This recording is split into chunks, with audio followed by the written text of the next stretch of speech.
Everyone. तो आज हम सेल द यूनिट चैप्टर को ख़त्म करने वाले हैं, तो बस लास्ट तक बने रहिएगा। So let's get started. तो देखिए, जैसे कि पहला चैप्टर है हम लोग का सेल नीट के लिए। तो उसमें हम सबसे पहले देखेंगे एनसीईआरटी को कवर अप करने वाले बेसिकली आज हम। तो देखिए, जैसे कि लिखा हुआ है, when you look around you see both living and non-living things.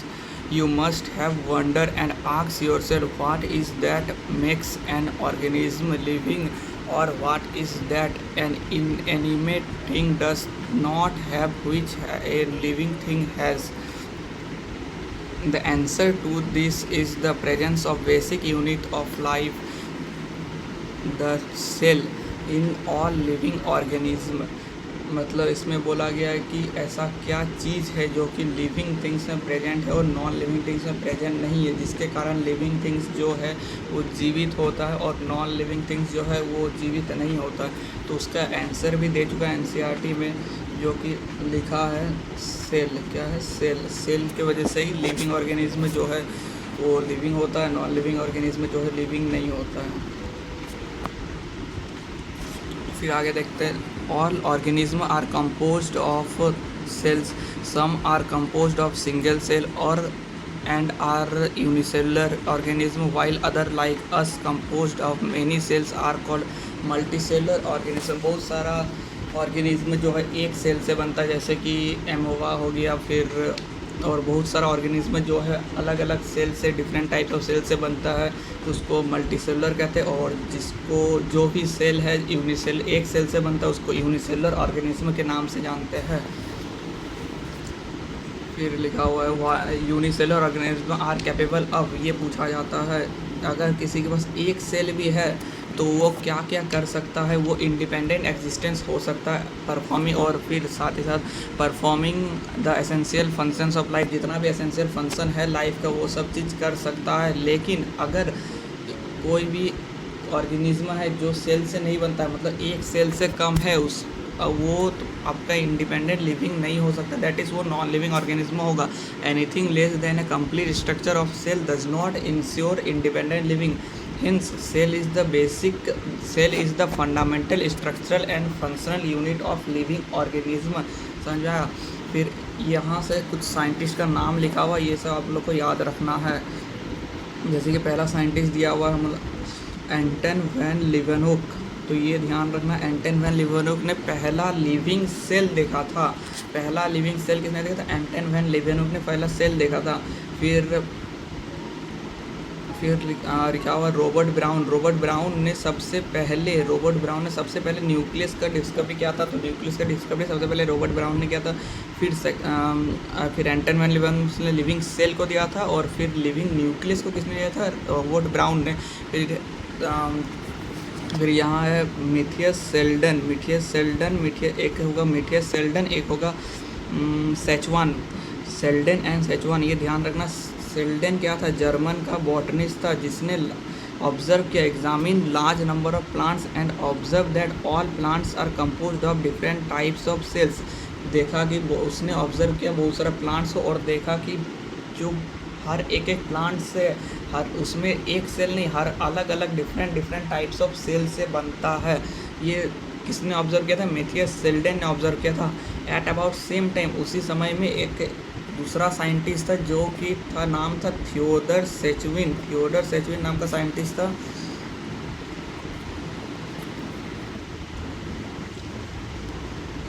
जो कि जर्मन का जूलॉजिस्ट था। उसने स्टडी किया था, एक सेकेंड, उसने जो कि जर्मन का जूलॉजिस्ट था, स्टडी किया था एनिमल सेल को, and report that cells have thin outer layer which are known as plasma membrane.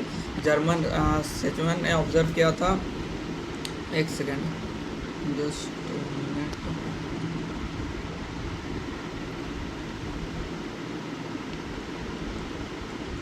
हाँ, तो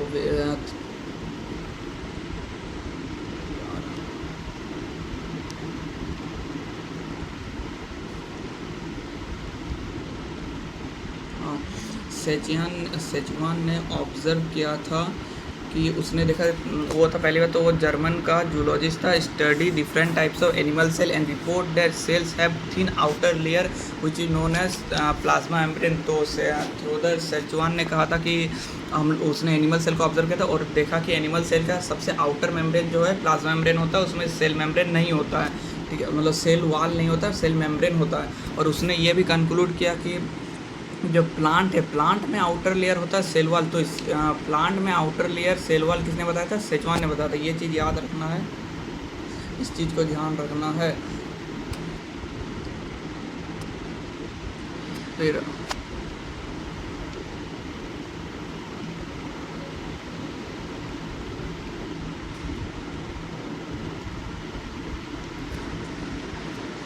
on the basis of this Szechuan propose the hypothesis. एक और बात याद रखना है कि इसने ये इस चीज़ को ध्यान रखना कि Schwann propose the hypothesis that bodies of animals and plants are composed of cells and products of cells. Schwann ने क्या बताया था कि जो एनिमल्स और प्लांट्स होता है उसका पूरा का पूरा बॉडी जो है सेल्स और सेल्स का प्रोडक्ट से बनता है। फिर Schwann and Schleiden together formulated cell theory. तो सेल थ्योरी ने किसने दिया था? पहले सेल थ्योरी, सबसे पहले सेल थ्योरी को दिया था सेल्डेन एंड सेचुआन ने दिया था। फिर सेल थ्योरी को मॉडिफाइड किया था रुडोल्फ वर्च्यू ने। तो this theory however do not explain how new cells are formed. तो इस सेल थ्योरी का जो कि सेल्डेन सेचुआन ने बताया था, उसका सेल थ्योरी का ड्रॉबैक क्या था? ड्रॉबैक ये था कि वो सेल तो बोल रहा था कि सेल, हम लोग का जो बॉडी है वो सेल से बनता है, उसका प्रोडक्ट ऑफ सेल से बनता है, बट नया सेल कैसे बनता है उस चीज़ को नहीं बता पाया था। उस चीज़ को बताया था रुडोल्फ वर्च्यू ने। रुडोल्फ सेल थ्योरी, जिसने सेल थ्योरी को मॉडिफाइड किया था। Rudolf Virchow first explain that cells divide and new cells are formed from the pre existing cell, जिसको हम लोग कहते हैं omnis cellula e cellula. He modified hypothesis of Schleiden cell. तो who modified cell theory? Cell theory किसने modified किया था? तो ये पूछा जाता है उस जो कि होगा रुडोल्फ वर्च्यू। इस चीज़ को ध्यान रखना। अब सेल थ्योरी अभी है क्या? सेल थ्योरी, सेल थ्योरी होता है कि all living organism are composed of cells and products of cells, और cell arise from pre existing cell.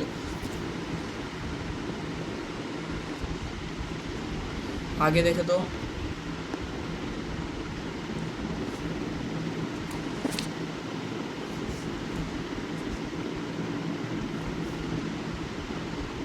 आगे है an overview of cells. Cell का ओवरव्यू देखते हैं। फिर you have earlier observed cells in an onion peel and human cheek under the microscope. Let us recollect their structure. The onion cell, which is typical plant cell, onion cell जो plant cell होता है, सही है, has a distinct cell wall has as its outer boundary and just within it the cell membrane। मतलब बाहर में सबसे cell wall होता है और उसके जस्ट अंदर में सेल मेम्ब्रेन होता है। The cells of the human cheek has an outer delimiting structure called cell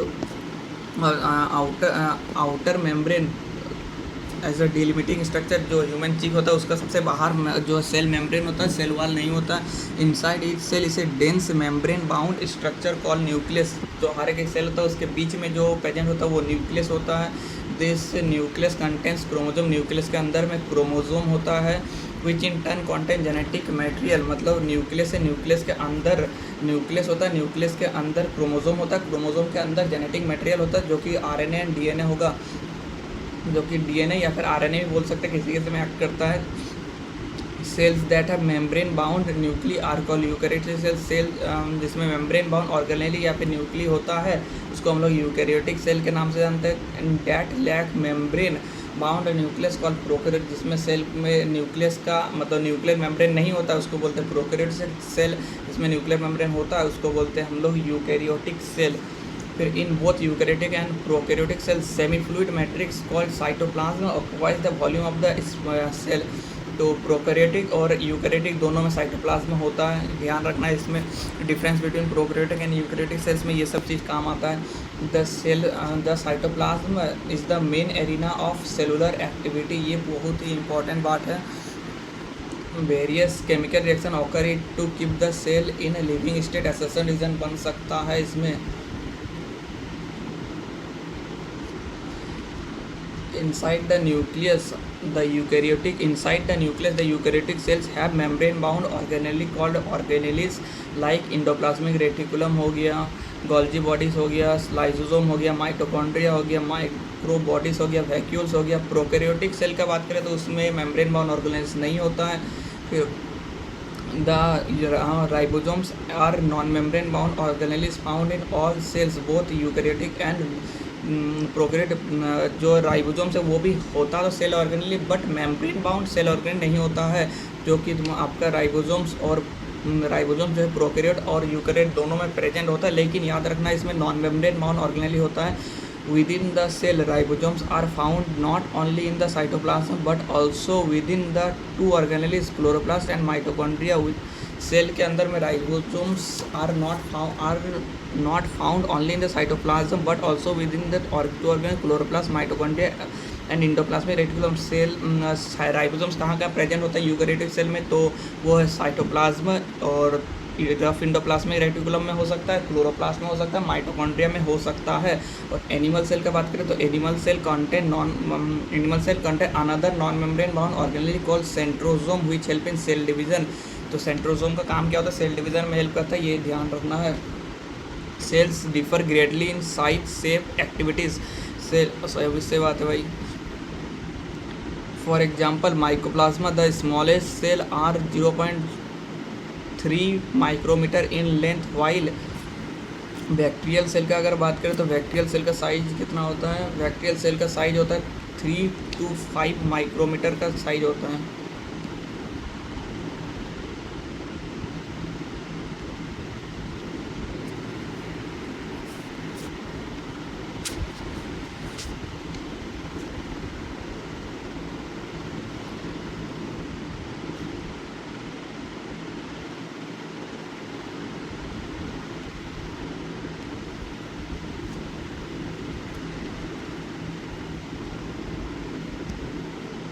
हाँ 3 to 5 माइक्रोमीटर का साइज होता है।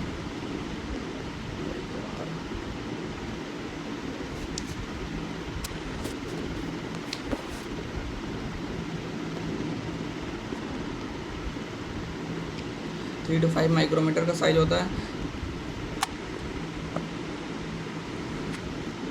The largest isolated single cell is the egg of an ostrich among multicellular organism.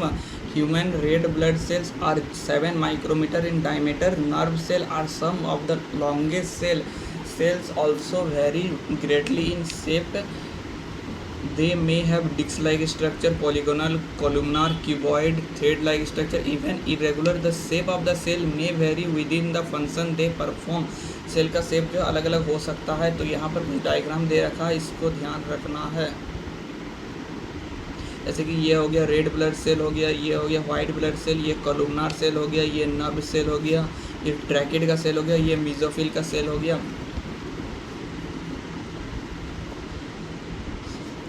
The prokaryotic cells are represented by bacteria, blue green algae, mycoplasma, PPLO, pleuropneumonia like organism जिसको कहते हैं। They are generally smaller and multiply more rapidly than eukaryotic cell. they may vary greatly in size and shape. The four basic shapes of bacteria are bacillus, coccus, vibrio, spirillum. Spirillum को spiral shape होता है, vibrio comma shape का होता है, कोकस spiral spherical shape का होता है, bacillus type जो रॉड लाइक शेप का होता है। The organism of the prokaryotic cell is fundamentally similar though prokaryotic exhibit a wide variety of shapes and functions.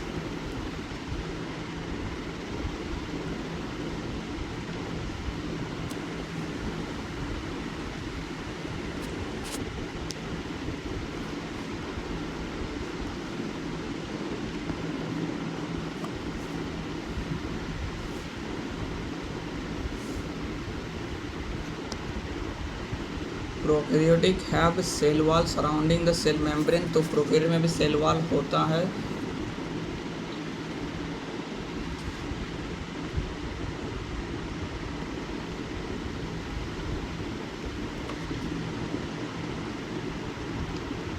Accept in mycoplasma. Mycoplasma में cell wall नहीं होता। The semi fluid matrix filling the cytoplasm in the cell is the cytoplasm. Cytoplasm जो है semi fluid matrix होता है, इस चीज़ का ध्यान रखना। There is no well defined nucleus, the genetic material is basically naked, क्योंकि उसमें न्यूक्लियर मेम्ब्रेन नहीं होता है, हाँ not involve by nuclear membrane.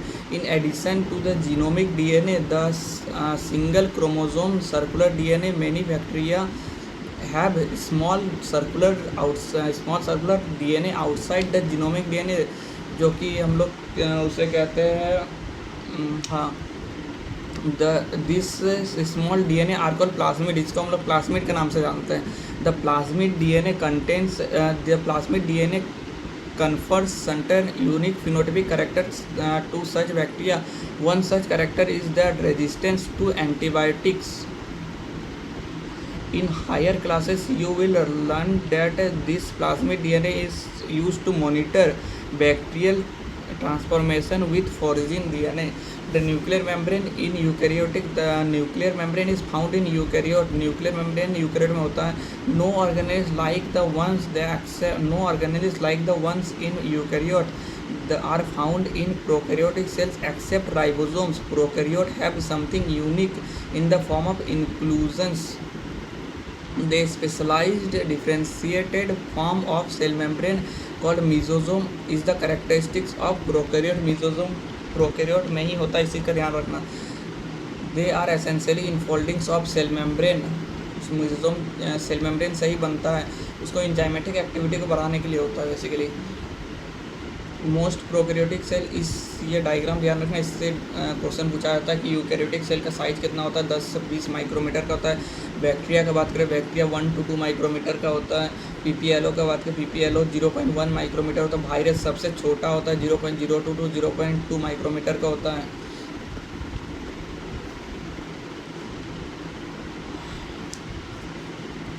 Most prokaryotic cells, particularly the bacterial cell, have a chemically complex cell envelope. The bacterial cell have chemically enveloped cell envelope consists of tightly bound 3-layered structure, outer glycocalyx followed by cell wall and plasma membrane. Those each layer of the envelope performs different distinct functions. They act together as a single protective unit.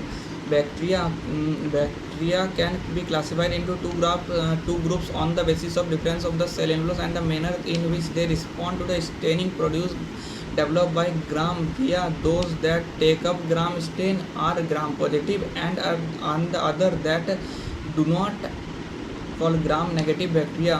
Glycocalyx differs in composition and thickness among the bacteria.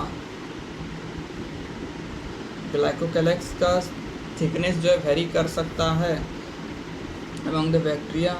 It could be loose sheet called the slime layer. Loose होगा तो slime layer बोलेंगे उसको. while in others it may be thick and tough, जिसको हम लोग capsule के नाम से जानेंगे. अगर थिक है तो कैप्सूल होगा, थिन है तो स्लाइम लेयर के नाम से जानेंगे.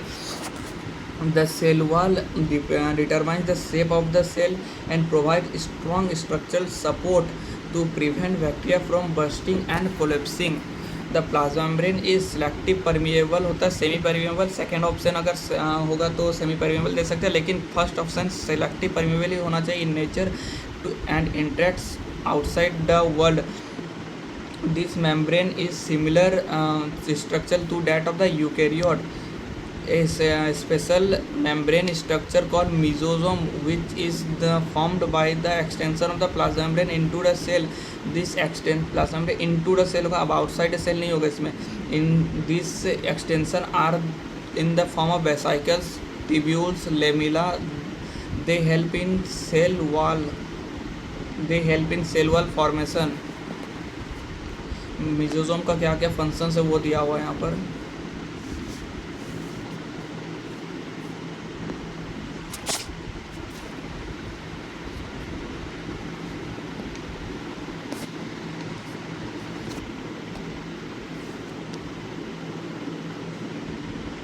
They help in cell wall formation, DNA replication, distribution into daughter cells.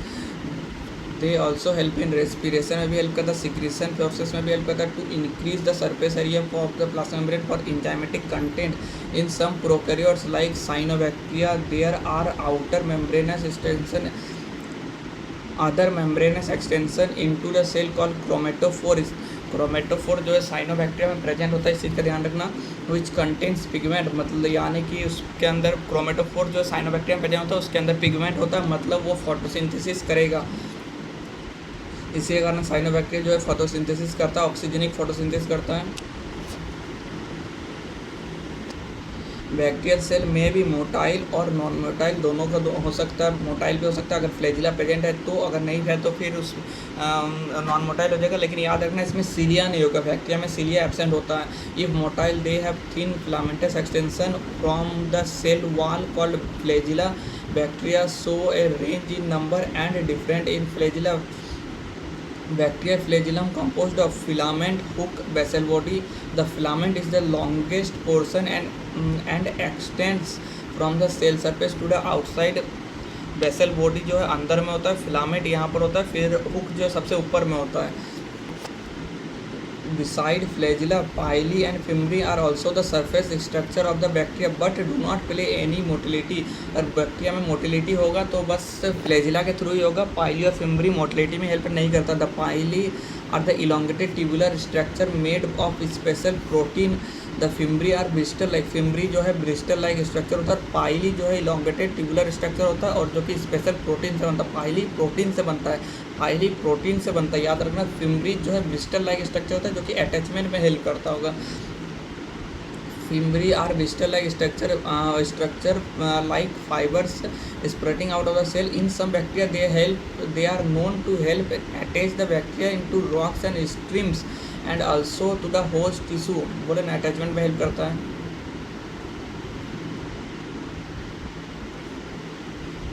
Ribosomes in prokaryote ribosomes are associated with plasma membrane. Prokaryote में जो है राइबोसोम तो बस प्लाज्मा मेम्ब्रेन में होगा और यूकैरियोट में जो है तुम्हारा साइटोप्लाज्म में होता है, फिर मतलब प्लाज्मा मेम्ब्रेन में होता है, फिर रफ एंडोप्लाज्मिक रेटिकुलम और फिर माइटोकॉन्ड्रिया और क्लोरोप्लास्ट, ये दोनों में होता है। बट अगर बात करें प्रोकैरियोट में तो बस वो प्लाज्मा मेम्ब्रेन में ही होगा, इसी का ध्यान रखना, प्लाज्मा मेम्ब्रेन में ही होने वाला है। अब the cell they are about 15 nanometre to 20 nanometre का साइज का होता है। नैनोमीटर में होता है, इसमें माइक्रोमीटर नहीं होगा, ध्यान रखना। उधर में जितना ही पड़े थे उसमें माइक्रोमीटर था। And are made up of 2 subunit 50s and 30s होता है। तो when present together as 70s prokaryotic ribosome होता है। Ribosomes are the site of protein synthesis. Several ribosome may attach to the single mRNA to form a chain called polysome or polyribosom। The ribosome of the polysome translate mRNA into protein। ribosome of the polysome translate mRNA into protein। इसके कारण जो है वो protein का formation कर पाता है। फिर देखें इंक्लूजन बॉडी के बारे में। इंक्लूजन बॉडी की अगर बात करें तो इंक्लूजन बॉडी क्या होता है? Reserve material in prokaryote are stored in the inclusion form, in the form of inclusion bodies के फॉर्म में रिजर्व होता है। These are not bound by any membrane system and lie free in cytoplasm। जो inclusion body में कोई भी membrane नहीं होता है और वो फ्रीली साइटोप्लाज्म में लाई करता है, ध्यान रखना इस चीज़ का। इंक्लूजन बॉडी कौन कौन सा होता है? 3 तरह का इंक्लूजन बॉडी होता है, ध्यान रखना इस चीज़ का।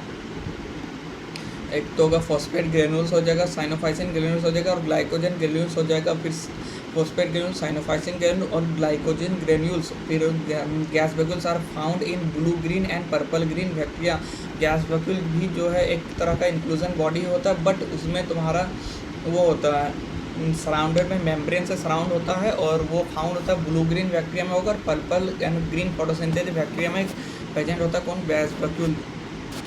फिर अगर यूकैरियोटिक सेल का देखें तो the eukaryote include all the. अब यूकैरियोट में क्या क्या होता है? प्रोटिस्ट होता है, प्रोटिस्ट प्लांट होगा, एनिमल होगा, फंजाई होगा। प्रोटिस्ट यूनिसेलुलर यूकैरियोटिक होता है, बाकी जितना भी सब मल्टीसेलुलर यूकैरियोटिक होता है।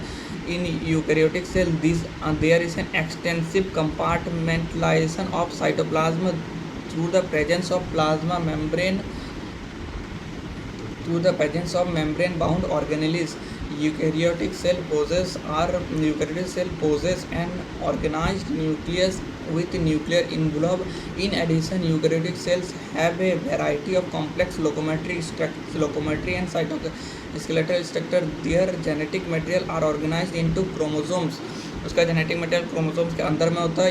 In addition eukaryotic cells have a variety of complex locomotory and cytoskeletal structures. अभी थोड़ी देर बाद जाके देखेंगे हम लोग साइटोस्केलेटल स्ट्रक्चर जो कि माइक्रोफिलामेंट, माइक्रोट्यूब्यूल्स वगैरह वगैरह होगा, उसी को बात कर रहे हैं। All eukaryotic cells are not identical, सारा का सारा यूकैरियोटिक सेल आइडेंटिकल नहीं होता है। प्रोकैरियोटिक सेल भी सारा का सारा आइडेंटिकल नहीं होता, ध्यान रखना। Plants and animals are different as the former both cell wall, plastid, large central vacuoles, तीन चीज़ होता है प्लांट में जो कि एनिमल्स में नहीं होता, और एनिमल्स में होता है सेंट्रोसोम जो कि प्लांट में नहीं होता है। विच चीज are absent animal cell out on the other hand animal cell have centrioles which are absent in plant which are absent in almost all plant cell. याद रखना प्लांट सेल जो मतलब जो बड़ा प्लांट सेल होता है मतलब एडल्ट प्लांट होता है ना, उसमें सेंट्रोसोम एब्सेंट होता है, लेकिन चाइल्ड प्लांट से मतलब जो छोटा प्लांट होता है, स्मॉल प्लांट होता है, उसमें सेंट्रोसोम प्रेजेंट होता है।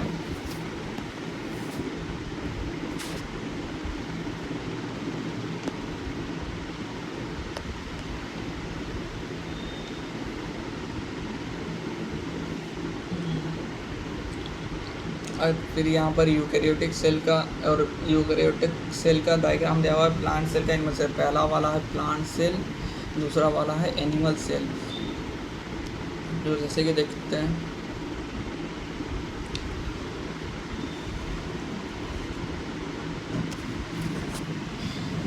ये पहला यहाँ पर है रफ इंडोप्लाज्मिक रेटिकुलम।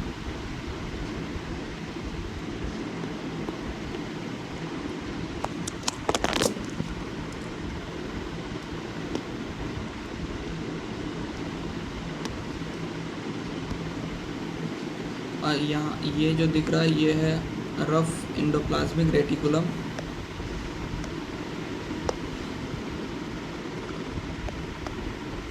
और यहाँ है फिर लाइजोजोम है, फिर स्मूथ इंडोप्लाज्मिक रेटिकुलम दिखा रखा है, फिर प्लाज्मोडेस्माटा जो यहाँ से जो गैप दिख रहा है यहाँ, और ये रेड वाला ये दोनों प्लाज्मोडेस्माटा है। फिर यहाँ पतला पतला सा बाल जैसा स्ट्रक्चर जिसको बोलते हैं माइक्रोट्यूब्यूल जो कि साइटोस्केलेटन होता है।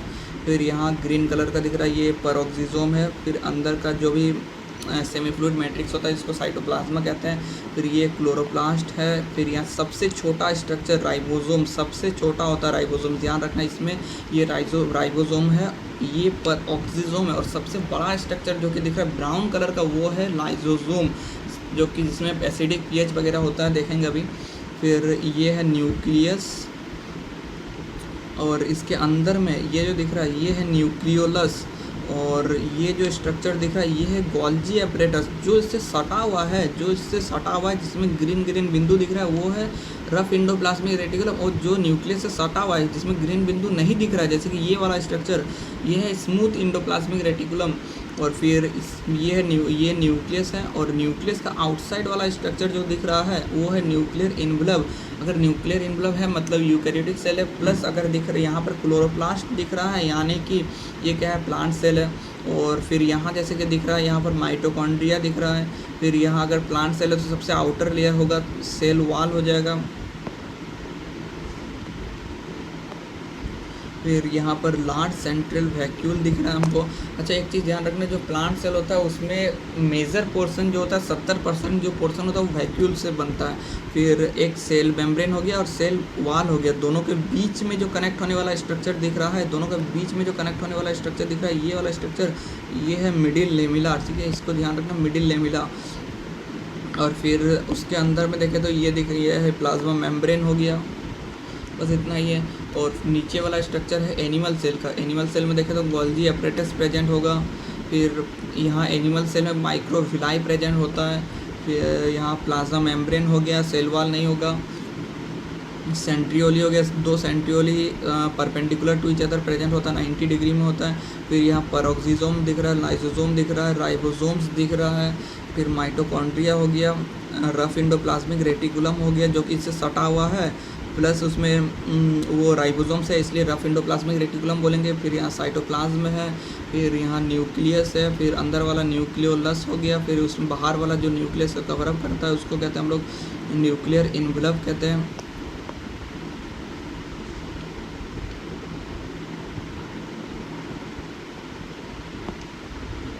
फिर यहाँ पर स्मूथ इंडोप्लाज्मिक रेटिकुलम भी हो गया।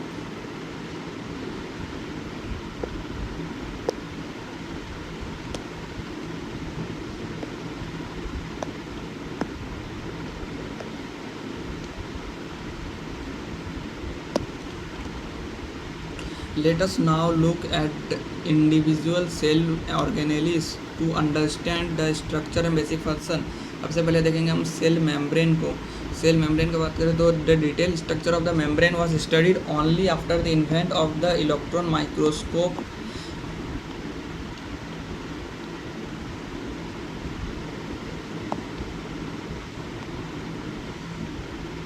Cell membrane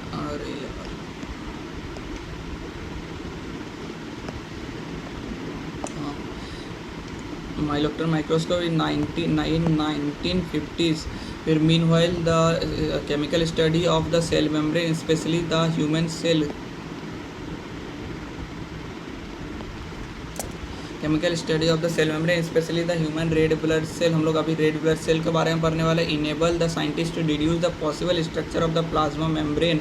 this study showed that cell membrane is mainly composed of lipid and protein. Lipid और प्रोटीन से बनता cell membrane. The major lipid are phospholipid that are arranged in a bilayer. Cell membrane जो होता है यूनिलेयर होता है, याद रखना. लेकिन जो सेल मेम्ब्रेन में जो लिपिड प्रेजेंट होता है वो बाइलेयर फॉर्म में प्रेजेंट होता है. Also the lipids are arrange within the membrane with the polar head towards the outer side and hydrophobic tail towards inner side. Hydrophobic tail जो होता है अंदर में होता है और जो हेड होता है वो बाहर तरफ में होता है, जो कि हाइड्रोफिलिक नेचर का होता है towards the inner part. This ensure that non polar tail of saturated hydrocarbon. Non polar tail system the saturated hydrocarbon. Non polar tail of saturated hydrocarbon is protected from the aqueous environment. In addition to phospholipid cell membrane contains cell membrane also contains cholesterol. Cell membrane में cholesterol भी होता है. Later biochemical investigation clearly revealed that the cell membrane possesses protein and carbohydrate. Cell membrane में protein carbohydrate भी होता है. तो cell membrane में क्या क्या चीज़ होता है? एक तो प्रोटीन हो गया, लिपिड हो गया, एक कोलेस्ट्रॉल हो गया, एक कार्बोहाइड्रेट हो गया. The ratio protein and lipid varies considerably in different types of cell. Protein और लिपिड का सेल जो वेरी करता है. लेकिन अगर हम देखें कि सेल मेम्ब्रेन में अगर आरबीसी का सेल मेम्ब्रेन देखें उसमें प्रोटीन का मात्रा ज़्यादा होता है. कितना होता है? 52% प्रोटीन होता है और 40% लिपिड होता है. Depending on the easy of extraction membrane proteins can be classified into integral हो सकता है या फिर पेरिफेरल हो सकता है. पेरिफेरल जो कि बाहर की तरफ रहेगा जो कि इजीली एक्सट्रैक्ट हो सकता है, और इंटीग्रल प्रोटीन जो कि अंदर की तरफ रहेगा जो कि इजीली एक्सट्रैक्ट नहीं होगा. Peripheral protein lies on the outer surface of the membrane while the integral protein partially और टोटली बरीड. और जो इंटीग्रल प्रोटीन है वो पार्शियली भी बरीड हो सकता है या फिर टोटली भी बरीड हो सकता है. यहाँ प्लाज्मा मेम्ब्रेन का फिर स्ट्रक्चर को दिखा रखा है. यहाँ देखें तो सबसे पहले तो यहाँ ये हो गया शुगर, ये हो गया पेरिफेरल प्रोटीन हो गया, यहाँ पेरिफेरल प्रोटीन हो गया, शुगर हो गया, और अंदर में जो ये येलो कलर का स्ट्रक्चर दिख रहा है ये है कोलेस्ट्रॉल. ये जो येलो कलर का स्ट्रक्चर दिख रहा है वो क्या? कोलेस्ट्रॉल. येलो कलर का स्ट्रक्चर दिख रहा है ये है कोलेस्ट्रॉल. फिर यहाँ देखें तो ये तो पेरिफेरल प्रोटीन हो गया. अब ये शुगर हो गया. अब यहाँ पर भी ये भी स्ट्रक्चर जो है ये शुगर है, ये भी शुगर है, और ये प्रोटीन हो गया, ये शुगर हो गया. फिर यहाँ जो दिखा रखा है ये वाला स्ट्रक्चर है, ये वाला स्ट्रक्चर है फोस्फोलिपिड. और लिपिड के ऊपर में ये ग्रीन कलर का स्ट्रक्चर दिख रहा है ये भी शुगर है, ये भी शुगर है. और इसको बोलेंगे हम लोग इस भी शुगर है, वो भी शुगर है. और यहाँ पेरिफेरल प्रोटीन हो गया, ये लिपिड हो गया, और ये जो स्ट्रक्चर दिख रहा है ये है इंटीग्रल प्रोटीन. ये है इंटीग्रल प्रोटीन, ध्यान रखना इस चीज़ को.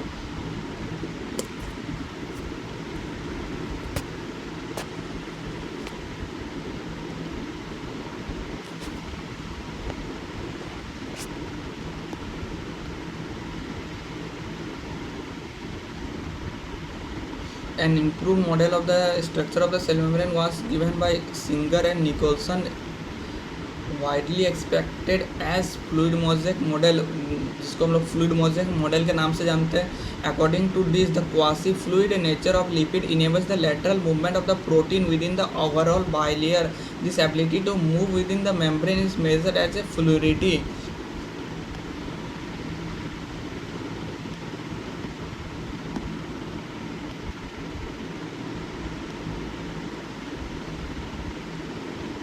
The fluid nature of the membrane is also important from the point of view like cell growth में हेल्प करता है। अगर प्लाज्मा मेम्ब्रेन अगर फ्लूइडिटी ज़्यादा है तो सेल ग्रोथ भी ज़्यादा होगा। Formation of intercellular junctions secretion में हेल्प करेगा, इंडोसाइटोसिस करने में हेल्प करेगा, सेल डिवीजन करने में हेल्प करेगा।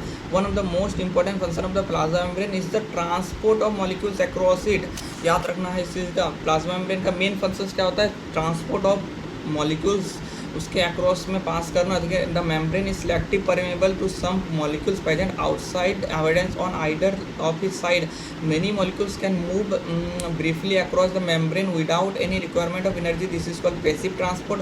Neutral solids move across the membrane by the process of simple division. Neutral solid simple division के प्रोसेस से पास होता है along the concentration gradient, that is from high concentration to lower concentration. Water can move across the membranes from high concentration to low concentration. Movement of water through it is called diffusion. movement of water को हम लोग diffusion के नाम से जानते हैं। As the polar molecules cannot pass, याद रखना जो न्यूट्रल मॉलिक्यूल्स होता है वो पास हो सकता है, बट पोलर मॉलिक्यूल्स पास नहीं हो सकता। क्यों? क्योंकि पूरा का पूरा सेल मेम्ब्रेन जो होता है नॉन पोलर के नाम से होता है, जाना जाता है। हेड तो पोलर होता है बट टेल जो है मेजर पोर्शन होता है, इसलिए वो नॉन पोलर ही होता है। Polar molecules cannot pass through the non polar lipid bilayer, they require carrier protein. अगर पास नहीं हो पाता तो उसको कैरियर प्रोटीन का जरूरत होगा अब membrane to facilitate their transport across it. To facilitate their transport across it, a few ions of molecules are transported across the plasma membrane against the concentration gradient, that is from low concentration to high concentration. Such transport is an energy dependent process in which ATP is utilized for active transport such as sodium potassium pump protein का जरूरत होगा। मतलब जो carrier protein का जरूरत है, carrier protein कौन होता है, सोडियम पोटेशियम पंप होता है। किसको पास करने में हेल्प करता है, पोलर सॉल्यूट को पास करने में हेल्प करता है, जो कि low concentration to high concentration में जाता है, जिसको हम लोग एक्टिव ट्रांसपोर्ट के नाम से जानते हैं। Cell wall, you may recall a non-living rigid structure called the cell wall forms the outer covering of the plasma membrane like fungi and plants. Fungi plants का जो आउटर कवरिंग होता है वो सेल वॉल होता है, जो कि animals में एब्सेंट होता है। बैक्टीरिया में भी सेल वॉल प्रेजेंट होता है, ध्यान रखना। Cell wall not only gives the shape of the cell but and protects the cell from mechanical damage and infection से भी बचाता है। it also helps cell to cell recognition करने में भी हेल्प करता है कौन, cell wall. And provide barrier for undesirable macromolecules की तरफ बैरियर भी करता है। Algae have cell wall made up of glucose, galactose, manganese, minerals like calcium carbonate, while plant consists of cellulose, hemicellulose, pectin, protein. The cell wall of the young plant cell, the primary cell wall is capable of growth. जो primary young plant cell है तो उसमें primary cell wall होगा जो भी capable of growth कर सकता है, which gradually diminish as the cell matures and the secondary cell wall is formed on the inner. Secondary cell wall का फॉर्मेशन का किधर होता है, अंदर साइड में। मतलब प्राइमरी सेल वॉल अगर बाहर में तो उसके अंदर साइड में होगा तुम्हारा secondary cell wall is form towards inner side, या फिर हम बोल सकते हैं टुवर्ड्स सेल मेम्ब्रेन साइड बोल सकते हैं of the cell. The middle lamella is a layer mainly of calcium pectate. Middle lamella किससे बनता है, सिर्फ मेनली कैल्शियम पैक्टेट से बनता है, बट मैग्नीशियम पैक्टेट भी होता है। Which holds or glues different neighbouring cell together. मतलब सेल मेम्ब्रेन और सेल वॉल को होल्ड करके कौन रखता है, मिडिल लेमिला रखता है। मिडिल लेमिला सेल वॉल होता है, सेल मेम्ब्रेन होता है, दोनों को पकड़ कर रखता है एक साथ। The cell wall and the middle lamella may be traversed by plasmodesmata which connect the cytoplasm of neighbouring. से दो सेल है तो अगर ये से एक सेल है ये दूसरा सेल है, दोनों का बीच में जो साइटोप्लाज्मिक कनेक्शन होता है उसको कहते हैं हम लोग प्लाज्मोडेस्माटा। जो दोनों दो सेल का कनेक्शन को इसको कहते हैं हम लोग प्लाज्मोडेस्माटा। प्लाज्मोडेस्माटा। लेकिन अगर वही चीज़ अगर बात करें तो ये जो दिख रहा है ये क्या है, ये तो सेल, ये हो गया सेल वॉल, ठीक है। तो सेल वॉल और उसके जस्ट अंदर में यहाँ पर प्रेजेंट होगा तो आपका सेल मेम्ब्रेन। क्या प्रेजेंट होगा, सेल मेम्ब्रेन। तो सेल वॉल और सेल मेम्ब्रेन जो है ट्रेवर्स्ड हो जाता है किसके बीच से, प्लाज्मोडेस्माटा के बीच से ट्रेवर्स्ड हो जाता है। Endomembrane system, while each of the membrane organelles are distinct in terms of structure में सब लोग अलग अलग होता है, लेकिन किसी किसी का फंक्शन जो कोऑर्डिनेट करता है। जो वो चार इंडोमेम्ब्रेन सिस्टम होता है जिसका फंक्शन जो है कोऑर्डिनेट करता है। याद रखना सेम नहीं होता, जो उसका फंक्शन कोऑर्डिनेट करता है उसको बोलते हैं इंडोप्लाज्मिक रेटिकुलम के नाम से जानते हैं, मतलब सॉरी इंडोमेम्ब्रेन सिस्टम का नाम से। अब इंडोमेम्ब्रेन सिस्टम में कौन कौन इंडोमेम्ब्रेन सिस्टम का एग्जाम्पल होता है वो देखते हैं। जैसे कि because their functions are coordinate, इस चीज़ का ध्यान रखना। अरे यार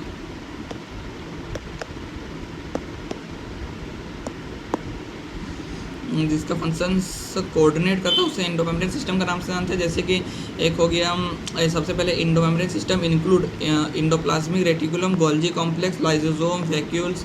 Since the function of the mitochondria, chloroplast, peroxisome are not coordinate with the above components, these are not considered as endomembrane system के नाम से नहीं जानते उसे। सबसे पहले हम लोग देखेंगे इंडोप्लाज्मिक रेटिकुलम के बारे में देखेंगे, जो कि दो तरह का होता है। एक हो गया रफ इंडोप्लाज्मिक रेटिकुलम, एक हो जाएगा smooth endoplasmic reticulum. The electron microscopic study of eukaryote cell reveals the presence of network of reticulum structure, ध्यान रखना, of a tiny tubular structure scattered in the cytoplasm में स्केटर्ड होता है, are called endoplasmic reticulum. Hence ER divides the intracellular space in two distinct compartment। मतलब जो अगर ये एक साइटोप्लाज्म है और इसके बीच में इंडोप्लाज्मिक रेटिकुलम है, इंडोप्लाज्मिक रेटिकुलम यहाँ पर इंडोप्लाज्मिक रेटिकुलम है, तो ये जो है इंडोप्लाज्मिक रेटिकुलम सपोज ऐसे ऐसे है। अरे एक सेकंड, इसको थोड़ा हमको बड़ा से बनाना होगा, या फिर यहाँ डायग्राम से समझा देते हैं। देखो, तो अगर देखें तो सबसे पहले तो ये न्यूक्लियस हो गया, न्यूक्लियस के बीच में ये जो स्ट्रक्चर होता है न्यूक्लियर पोर होता है। यहाँ रफ इंडोप्लाज्मिक रेटिकुलम हो गया, राइबोसोम्स हो गया, स्मूथ इंडोप्लाज्मिक रेटिकुलम हो गया। अब देखें तो यहाँ पर ये जो पार्ट हो गया ये है एक्स्ट्रा ल्यूमिनल पार्ट, ये हो गया एक्स्ट्रा लुमिनल पार्ट, ये हो गया एक्स्ट्रा लुमिनल पार्ट। और एक और स्ट्रक्चर जो कि अंदर में होता है, मतलब साइटोप्लाज्म के अंदर में होता है, जो कि ER के अंदर में होता है, ये वाला स्ट्रक्चर लगभग जो भी अंदर वाला स्ट्रक्चर है उसको बोलेंगे हम लोग लुमिनल पार्ट, इसको बोलेंगे हम लोग लुमिनल पार्ट। और एक हो गया extra luminal part inside endoplasmic reticulum और extra luminal part outside the endoplasmic reticulum. जैसे साइटोप्लाज्म के कंपार्टमेंट जो भी पार्ट है उसको बोलते हैं। The ER often show ribosome attached to the outer surface, the endoplasmic reticulum bearing ribosome on the outer surface called rough endoplasmic reticulum. In the absence of ribosome, it appears smooth called smooth endoplasmic reticulum। और इसका functions important है। Functions क्या क्या होता है? सबसे पहले rough endoplasmic reticulum frequently observe in actively synthesis of protein का फॉर्मेशन करता है and secretion, protein synthesis and secretion का काम करता है कौन? Rough endoplasmic reticulum. They are extensive and continuous to the outer membrane of the nucleus. जो मतलब जस्ट जो बोले ना, एक न्यूक्लियस है ये न्यूक्लियस है, न्यूक्लियस के जस्ट जो सामने रहता है उसको रफ इंडोप्लाज्मिक रेटिकुलम के नाम से जानते हैं। और इसमें राइबोसोम्स नहीं है तो इसको बोलेंगे smooth endoplasmic reticulum. The smooth endoplasmic reticulum is the major site of synthesis of lipid का सिंथेसिस करता है इन एनिमल से। Lipid like steroidal hormone are synthesis by SCR। Lipid like steroidal hormone, तो स्टेरॉयडल हार्मोन का भी synthesis कौन करता है? SCR ही सिंथेसिस करता है। फिर देखें तो Golgi apparatus Camillo Golgi was first observed densely reticular structure called near the nucleus। This were termed as Golgi bodies. Golgi bodies जो है वो न्यूक्लियस से सटा हुआ नहीं रहता, जस्ट उसके सामने में रहता है। They consist of flat disc like sac और सिस्टर्नी 0.5 माइक्रोमीटर का होता है या फिर 0.5 to 1 माइक्रोमीटर डायमीटर होता है। these are stock parallel to each other। varied number of cisternae are present in a Golgi complex। Golgi complex में बहुत सारे ये जो दिख रहा है ये सब गोल्जी सिस्टर्नी है। जो सिस्टर्नी या फिर गोल्जी सिस्टर्नी के नाम से जान सकते हैं। ये एक सिस्टर्नी हो गया, ये एक सिस्टर्नी हो गया, ये एक सिस्टर्नी, ये एक सिस्टर्नी, सब सिस्टर्नी होता है। The Golgi cisternae are concentrically arrange near the nucleus not attached with distinct convex cis or forming face. जिसको मतलब सीस फेस को हम लोग फॉर्मिंग फेस के नाम से भी जानते हैं, जो कि कॉन्वेक्स होता है। ये वाला पार्ट हो गया, ये तो कॉन्केव फेस हो गया और ये कॉन्वेक्स हो गया, ठीक है ना। ये हो गया कॉन्वेक्स जिसको हम लोग सीस फेस का नाम से जानेंगे, कॉन्वेक्स हो गया। और ये हो गया कनकेव फेस हो गया जिसको हम लोग ट्रांस फेस के नाम से जानेंगे, और ये हो गया सीस फेस मतलब फॉर्मिंग फेस हो गया, ठीक है।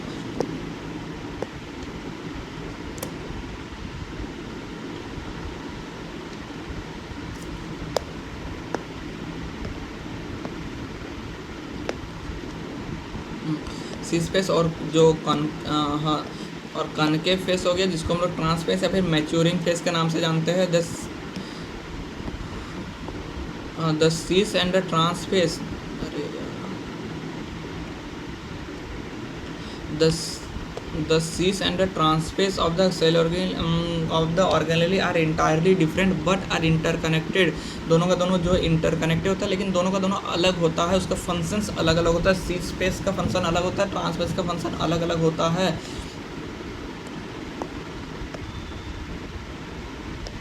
The Golgi apparatus principally performs the function of packaging materials to be delivered either to the intracellular target or secreted outside the cell. Materials to be packaged in the form of vesicles form from the endoplasmic reticulum fuse with the cis space of the Golgi apparatus से fuse होता है and move towards the maturing phase. This explains why the Golgi apparatus remain in close association with the endoplasmic reticulum। तो assertion reason बन सकता है Golgi apparatus जो है बहुत ही सामने क्यों होता है endoplasmic reticulum का, क्योंकि जो cis space क्यों होता है, क्योंकि वो जो है मतलब सी स्पेस को जो भी मटेरियल पैकेज होता है इंडोप्लाज्मिक रेटिकुलम में जो भी फॉर्म होता है उसको पकड़ना पड़ता है गोल्जी अपरेटस का सी स्पेस को, इसलिए वो इंडोप्लाज्मिक रेटिकुलम के सामने होता है। A number of protein synthesis by ribosomes और on the endoplasmic reticulum are modified in the cisternae of the Golgi apparatus before they are released from the trans face. Trans face में release होने से पहले ही उसको उसको ग्लाइकोलिपिड और ग्लाइकोप्रोटीन में बना दिया जाता है। Golgi apparatus is the important site of formation of glycolipid and glycoprotein.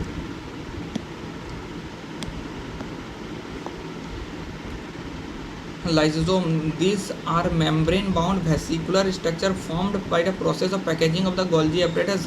तो लाइसोसोम कैसे बनता है? लाइसोसोम बनता है formed by Golgi apparatus। Lysosome Golgi apparatus से ही बनता है, याद रखना। The isolated lysosome vesicles have been found to be very rich in almost all type of hydrolytic enzymes। याद है लाइसोसोम में कौन सा एंजाइम्स प्रेजेंट होता है? हाइड्रोलाइटिक एंजाइम, जैसे कि लाइपेज हो गया, प्रोटेस हो गया, कार्बोहाइड्रेट्स हो गया, एक और प्रेजेंट होता है जो कि लिखा हुआ नहीं, लिख देता है यहाँ पर, जो कि होता है यहाँ लिख देते हैं न्यूक्लियस। क्या होता है? न्यूक्लियस। न्यूक्लियस भी प्रेजेंट होता है।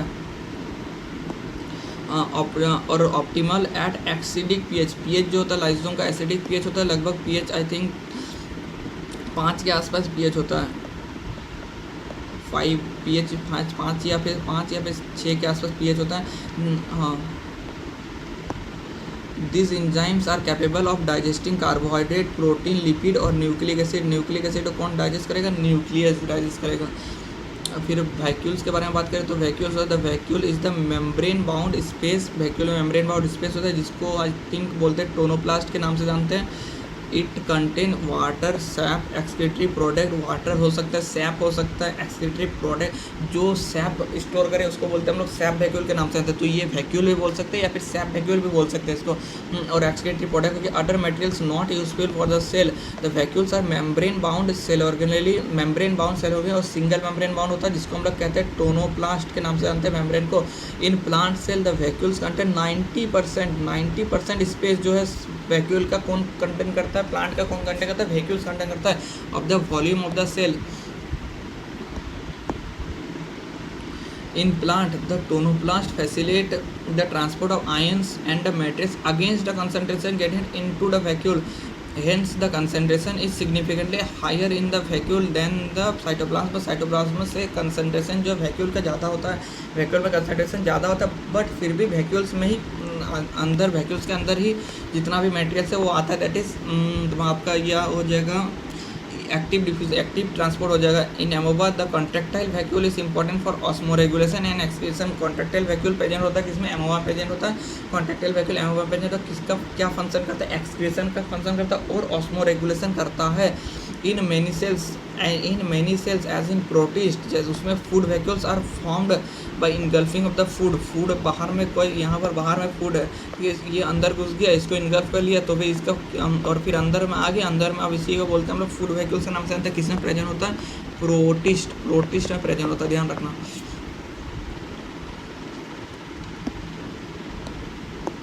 माइटोकॉन्ड्रिया का बात करें। अब यहाँ तक ये इंडोप्लाज्मिक रेटिकुलम खत्म हो गया। अब माइटोकॉन्ड्रिया का देखते हैं। माइटोकॉन्ड्रिया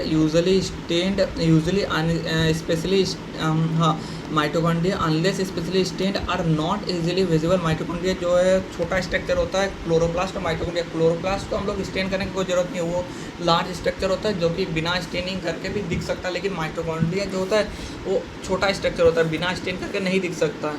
माइटोकॉन्ड्रिया की बात करें, number of mitochondria per number of mitochondria per cell variable depending on the psychological activity of the cell. In terms of shape and size of the cell, considerable degree of variability is observed. In terms of shape and size, also considerable degree of variability is observed. Mitochondria का जो shape and size भी जो है very करता है.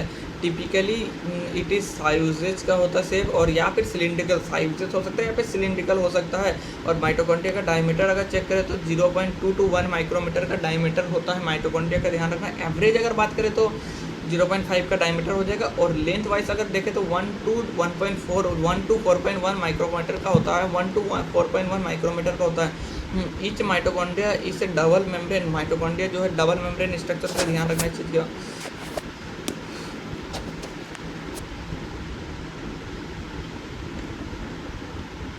यह mitochondria का structure दिखा रखा है, उसके बारे में देखते हैं. हाँ, माइटोकॉन्ड्रिया जो है 2 मेम्ब्रेन बाउंड होता है, तो इसको बोलेंगे हम लोग outer membrane.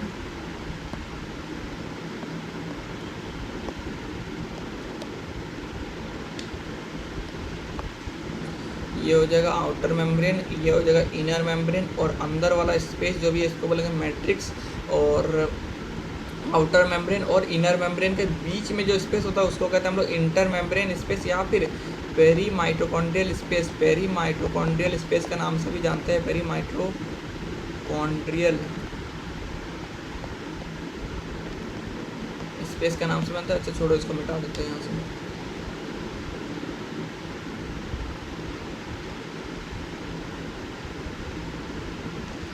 Peri mitochondrial space के नाम से भी जानते हैं हम इसे.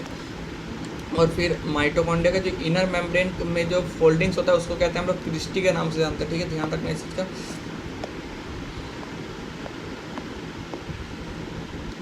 माइटोकॉन्ड्रिया जो डबल मेम्ब्रेन माउंट स्ट्रक्चर होता है with the outer membrane and the inner membrane, dividing the lumen into two distinct aqueous compartment, the outer compartment and the inner compartment.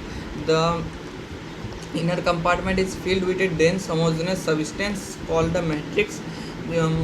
dense homogeneous substance को matrix याद रखना. जो मतलब जो chloroplast होता है उसका जो अंदर का उस स्पेस में जो भी सब्सटेंस प्रेजेंट होता है उससे मैट्रिक्स नहीं कहते हैं.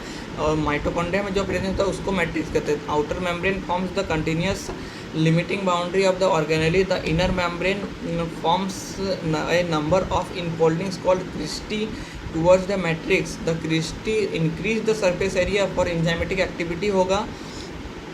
The two membranes have their own specific enzymes associated with mitochondrial functions. Mitochondria का जो फंक्शंस है उसके लिए हेल्पफुल होता है enzymes. Mitochondria are site of aerobic respiration के लिए हेल्प होता है. They produce cellular energy. Mitochondria जो है एनर्जी प्रोड्यूस करता है, इसलिए उसको कहते हैं power house of the cell. और एनर्जी किस फॉर्म में प्रोड्यूस करता है? एटीपी के फॉर्म में प्रोड्यूस करता है. The matrix also possesses single circular DNA molecule, a few RNA molecule. जो डीएनए मॉलिक्यूल होता है वो सर्कुलर होता है, डबल स्ट्रैंड होता है, ध्यान रखना. और कुछ आरएनए में भी प्रेजेंट होता है. राइबोसोम्स प्रेजेंट होता है, 70s राइबोसोम प्रेजेंट होता है जो कि बैक्टीरिया का जो राइबोसोम्स होता है वही होता है. And components required for the synthesis of protein, मतलब प्रोटीन का भी सिंथेसिस करता है, दैट इज राइबोसोम्स भी प्रेजेंट होता है. मतलब राइबोसोम्स है वो इसलिए प्रोटीन से बन जाएगा. And the components required for the synthesis of proteins भी होगा इसमें.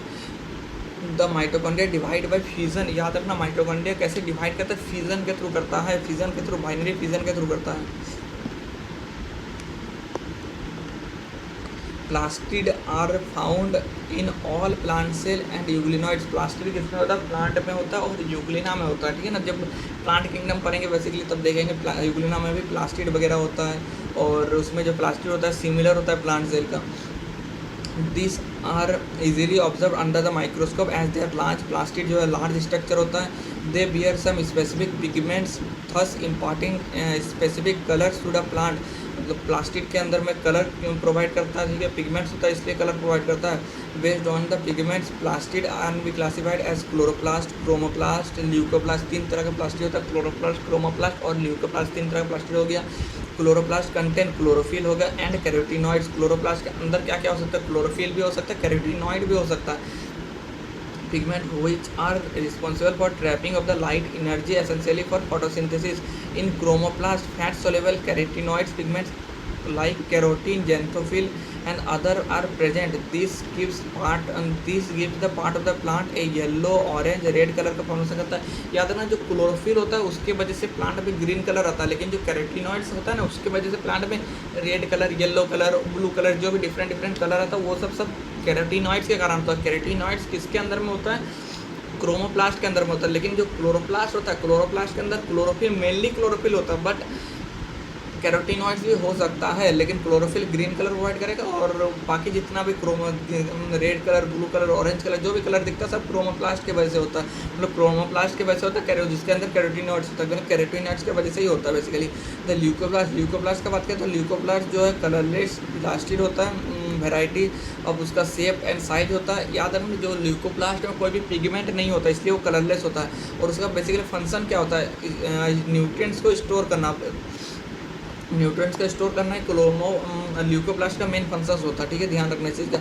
और अगर बात करें ल्यूकोप्लास्ट जो है तीन तरह का होता है। एक हो गया एमाइलोप्लास्ट हो गया, एक हो गया एलियोप्लास्ट।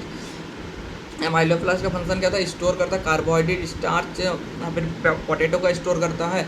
और एलियोप्लास्ट का बात करें, एलियोप्लास्ट हो गया ऑयल्स का स्टोर करता है, फैट्स का स्टोर करता है।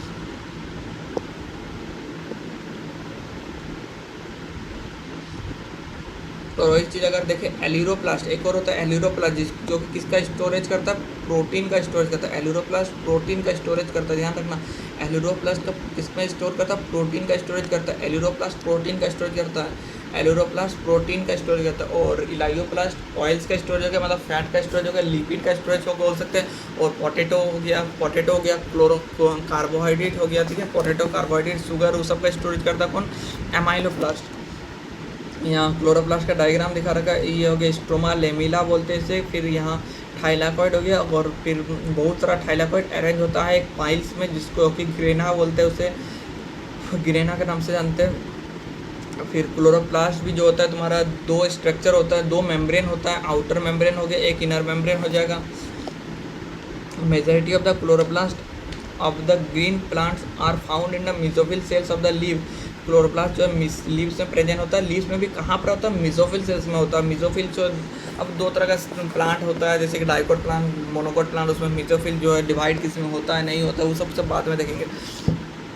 दिस आर लेन शेप हो सकता है, ओवल शेप का हो सकता है, स्पेरिकल शेप का, डिस्क्वाइड, इवन रिबन लाइक ऑर्गेनिज भी हो सकता है। लेंथ जो है 5 से 10 माइक्रोमीटर का होता है। वाइट जो है 2 से 4 माइक्रोमीटर का होता है। 2 से 4, 5 से 10 माइक्रोमीटर दोनों लेंथ में और वाइड में, याद रखना। The number varies from 1 per cell of the Chlamydomonas and green algae. A green algae 20 to 40 per cell of the mesophyll। जो क्लोरोप्लास्ट का नंबर है हो सकता है किसी में 1 हो, या फिर हो सकता है किसी में 20 से 40 भी हो सकता है। एक इसमें होता है काइलेमाइडोमोनास में 1 क्लोरोप्लास्ट होता है पर सेल में, और 20 से 40 क्लोरोप्लास्ट किस में होता है? मेसोफिल सेल में होता है। उसका मेसोफिल सेल में एल्गी का मेसोफिल सेल, एल्गी या फिर प्लांट सेल जो भी होता है उसका मेसोफिल सेल में 20 से 40 होता है। Like mitochondria the chloroplast are double membrane bound structure of the 2 inner chloroplast membrane is relatively less membrane. जो आउटर मेम्ब्रेन है, ये जो दिख रहा है आउटर मेम्ब्रेन है, आउटर मेम्ब्रेन मोर परमेबल होता है, ध्यान रखना। More permeable outer membrane of the chloroplast in more permeable क्यों होता है? Due to presence of porins present होता है, ध्यान रखना इस चीज़ का। लेकिन एनसीईआरटी में नहीं लिखा हुआ पोरिन्स होता है, लेकिन ध्यान रखना कि जो इनर वाला होता है वो लेस परमेबल होता है। The space limiting by the inner membrane of the chloroplast इसको स्ट्रोमा, उसमें क्या था? मैट्रिक्स। इसमें क्या? स्ट्रोमा, उसमें मैट्रिक्स था, इसमें स्ट्रोमा के नाम से जानते हैं।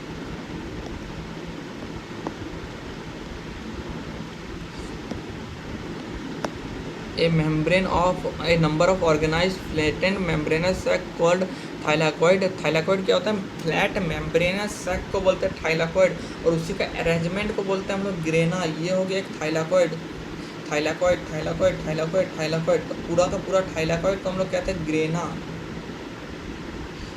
ग्रेना हो गया, और ये हो गया thylakoid। Membrane sac called thylakoid are present in the stroma. Thylakoid में स्ट्रोमा में होता है। Thylakoid arrange in a stack like piles of coins called the grana of the or the integral thylakoids। Grana को ही हम लोग बोलते हैं IT के नाम से जानते हैं। ग्रेना को किस नाम से जानते हैं? आईटी के नाम से, जो कि होता है इंटीग्रल थाइलाकोइड के नाम से जानते हैं। ग्रेना को हम लोग आईटी के नाम से जानते हैं। क्या बोलते हैं? आईटी मतलब इंटीग्रल थाइलाकोइड के नाम से जानते हैं। In addition there are flat membranous tubule called the stroma lamella. ये जो दिख रहा है क्या? Stroma lamella flat membranous tubule होता है, जो कि स्ट्रोमा लेमिला होता है, containing the thylakoids of the connecting the thylakoids of the different granula. ये एक थाइलाकोइड है, ये एक थाइलाकोइड है, इस दोनों को कनेक्ट कर रहा है कौन? स्ट्रोमा लेमिला कनेक्ट कर रहा है। The membrane of the thylakoid enclose A space called the lumen. जो थाइलाकोइड का बीच में जो स्पेस होता है उसको क्या कहते हैं? ल्यूमेन कहते हैं। The stroma of the chloroplast contains enzyme. Chloroplast है, क्लोरोप्लास्ट का जो स्ट्रोमा हो गया, ये स्ट्रोमा लिख रहा है, इसके अंदर में डार्क रिएक्शन टेक प्लेस करता है। जब फोटोसिंथेसिस पढ़ेंगे तब देखेंगे, लेकिन उसमें इंजाइम्स होता है, ठीक है ना, ध्यान रखा। इसमें क्या होता है? Enzymes required for the synthesis of carbohydrate and protein, जिसके लिए मतलब इसमें डार्क रिएक्शन टेक प्लेस करता है। डार्क रिएक्शन से ग्लूकोज का फॉर्मेशन होता है, प्रोटीन्स वगैरह इससे फॉर्मेशन होता है, इसलिए कार्बोहाइड्रेट एंड प्रोटीन्स का फॉर्मेशन होता है स्ट्रोमा में। क्लोरोप्लास्ट का स्ट्रोमा में कार्बोहाइड्रेट एंड प्रोटीन का फॉर्मेशन होता है। कार्बोहाइड्रेट एंड प्रोटीन का फॉर्मेशन होता है, ध्यान रखना। It also contains small double strand circular DNA molecules and ribosomes. जो क्लोरोप्लास्ट होता है उसके बीच में मतलब वही जो माइटोकॉन्ड्रिया में होता था double strand circular DNA present होता है, तो वो होता है। राइबोसोम्स भी होता है। Chlorophyll pigment are present in the thylakoid. लेकिन जो क्लोरोफिल पिगमेंट होता है क्लोरोप्लास्ट के अंदर, वो कहाँ प्रेजेंट होता है? क्लोरोप्लास्ट में के अंदर जो थाइलाकोइड होता है इसके अंदर में, इसके अंदर नहीं, इसके ऊपर में प्रेजेंट होता है कौन? Chlorophyll pigment. The ribosomes of the chloroplast are 70s ribosomes होता है एंड देंस के 70s ribosomes of the chloroplast are smaller 70s than the cytoplasmic ribosome, जो कि 80s होता है। मतलब जो यूकैरियोट होता है उसमें राइबोसोम साइटोप्लाज्म में भी होता है, साइटोप्लाज्म में 80s होगा, और माइटोकॉन्ड्रिया उस समय 70s होगा। माइटोकॉन्ड्रिया क्लोरोप्लास्ट में 70s, तो साइटोप्लाज्म में होगा उसमें 80s होगा। बैक्टीरिया में भी 70s राइबोसोम्स प्रेजेंट होता है। फिर राइबोसोम्स के बारे में अभी देखने वाले हैं।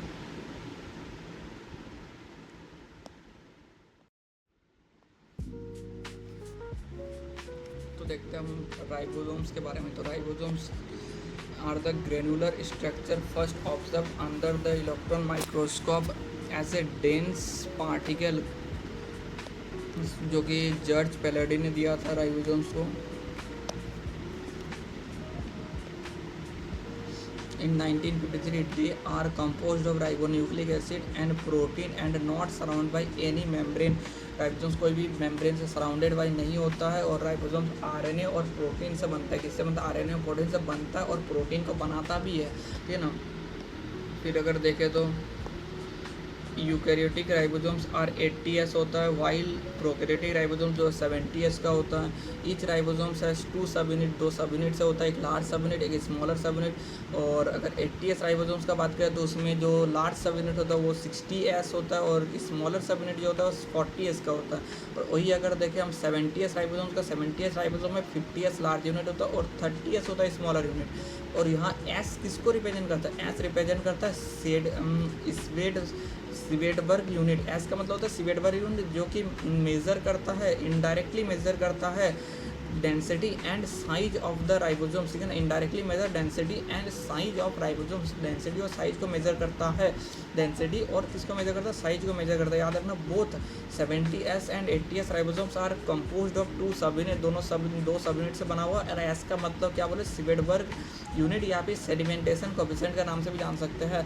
ये राइबोसोम्स का स्ट्रक्चर दे रखा है। ये जो है यहाँ लार्ज यूनिट है, ये है स्मॉलर यूनिट, ठीक है ना। और इसका बात करें तो इससे क्लियरली दिख रहा है कि ये लार्ज यूनिट है और ये स्मॉलर यूनिट है, बट इससे जो है समझ नहीं आता। अब इसको कैसे याद रखना? देखो ये दिख थोड़ा लार्ज टाइप का रहा है लेकिन है स्मॉल, ठीक है ना। मतलब अगर अलग अलग दे रखा तो ऐसे याद रख सकते, क्योंकि इसको देख के पता नहीं लगता है। लेकिन जब एक साथ है तो उसको कोई दिक्कत नहीं, एक साथ है तो फिर उसको समझ आ जाता है, ठीक है ना, कि इसे लार्ज ये स्मॉल है। लेकिन अगर अलग अलग है ना, तो जो लार्ज दिख रहा है वो है स्मॉल, लेकिन जो स्मॉल है वो लार्ज दिख रहा है। मतलब समझ रहा है ना। हाँ, फिर अगर आगे बात करें तो साइटोस्केलेटन पहले ही बताए थे 3 तरह का साइटोस्केलेटन होता है। एक होता है माइक्रोट्यूब्यूल, माइक्रोफिलामेंट, और एक और होता है इंटरमीडिएट फिलामेंट, ठीक है। इंटरमीडिएट फिलामेंट, माइक्रो फिलामेंट और माइक्रोट्यूब्यूल के नाम से आता है। और ये है elaborate network of filamentous proteinaceous structure.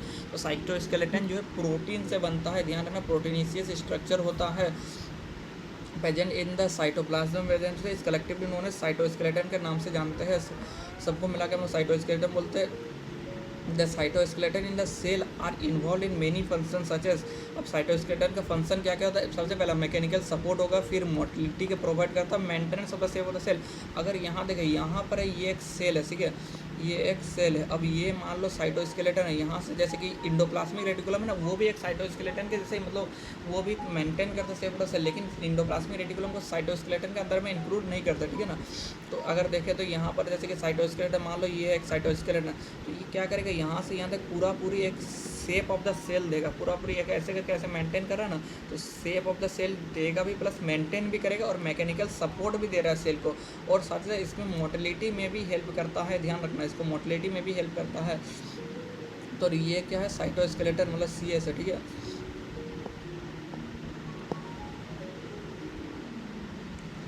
आगे देखें तो यहाँ पर दे रखा है सीलिया और फ्लैजिला के बारे में।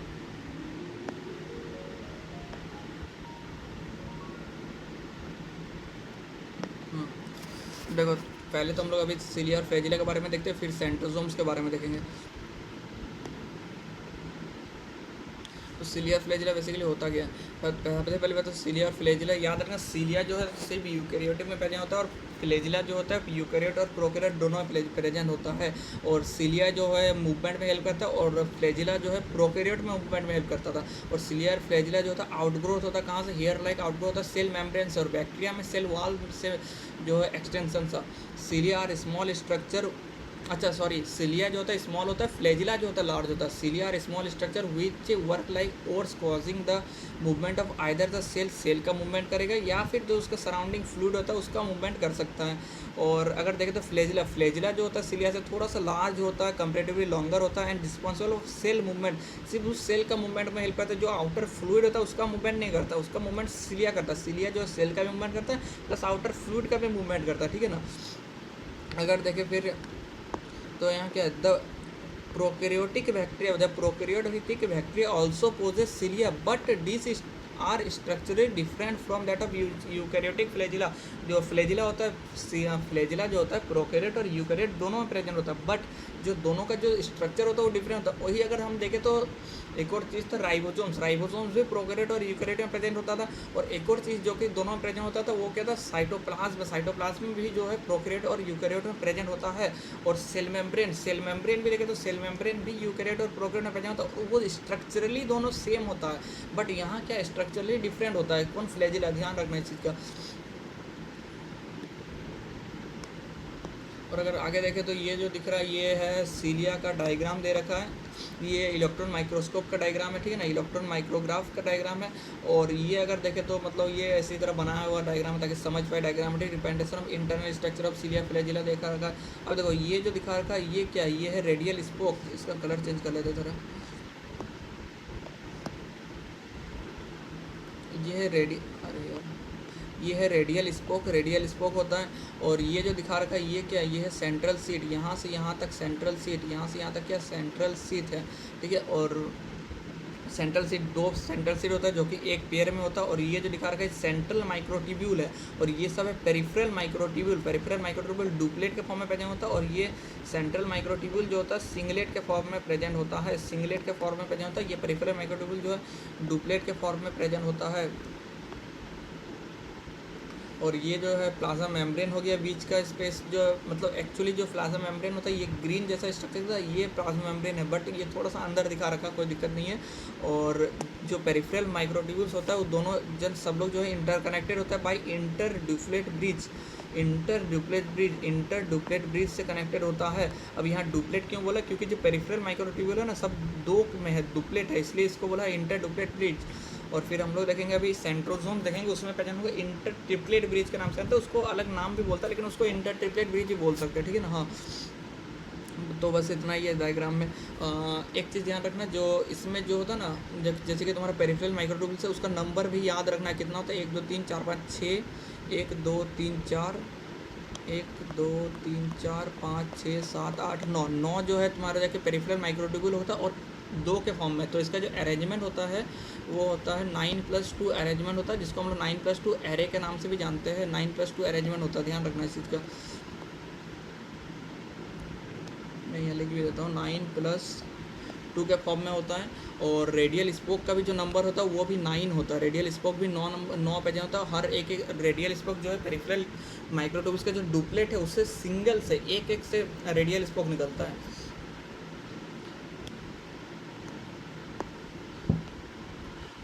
The electron microscopic study of cilia and flagella show that they are covered by plasma membrane। याद रखना, जो cilia और flagella होता है प्लाज्मा मेम्ब्रेन से कवर अप रहता है। जो cilia और flagella है किससे कवर अप है? प्लाज्मा मेम्ब्रेन से कवर अप है। Plasma membrane their core of the cilia and flagella is known as axoneme. Axoneme के नाम से जानते हैं। Core of the cilia and flagella is known as axoneme. Axoneme के नाम से जानते हैं, ध्यान रखना इस चीज़ का। Core of the cilia and flagella को किसके नाम से जानते हैं हम लोग? एक्सोनीमी के नाम से जानते हैं। Possess number of microtubules running parallel to the parallel along the axis. इसके अंदर में जो माइक्रोट्यूब्यूल्स है वो पैरेलल अलोंग द एक्सिस है। जैसे कि ये है, ये स्ट्रक्चर हो गया और यहाँ हो गया ये जो दिख रहा है ये एक्सोनीमी, ये है एक्सोनीमी, ठीक है ना। एक्सोनीमी होता है, एक्सोनीमी होता है। और इसके बीच में यहाँ से ऐसे ऐसे, अरे यार, ऐसे ऐसे ऐसे ऐसे करके ये सब प्रेजेंट होता है माइक्रोट्यूब्यूल्स। एमटी लिख देता हूँ, एमटी। ये क्या है? माइक्रोट्यूब्यूल्स है जो कि पैरेलली अरेंज है, ठीक है ना।